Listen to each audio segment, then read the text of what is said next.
बेटी का कन्यादान। ये कहानी एक माँ और बेटी की है।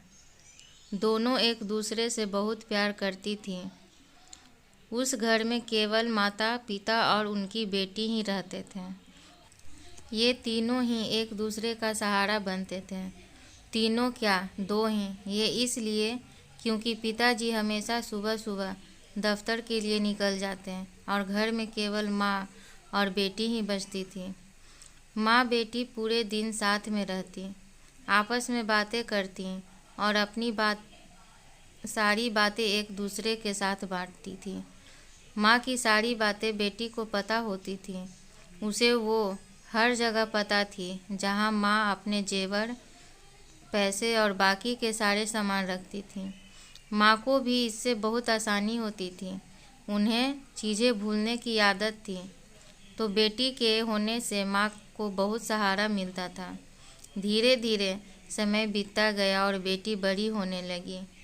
पहले तो उसका साथ माँ के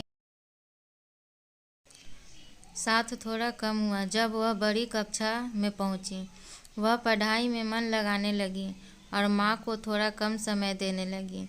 वहाँ तक तो ठीक था, क्योंकि बेटी माँ के पास ही थी। थोड़ा समय बीता और बेटी की पढ़ाई खत्म होने का समय आ गया। बेटी की पढ़ाई खत्म हुई। पिताजी ने बेटी के अब रिश्ते देखने शुरू कर दिए। थोड़े दिन में एक अच्छा लड़का भी मिल गया। उस लड़के के साथ पिताजी ने बेटी की शादी करवा दी। जब बेटी के ससुराल जाने का समय आया तो माँ बहुत दुखी थी। उन्हें समझ नहीं आ रहा था कि वो कैसे अपनी बेटी को किसी और के घर भेज दें। उन्हें बहुत डर लग रहा था। उनकी नज़रों में तो उनकी बेटी अभी भी छोटी बच्ची ही थी।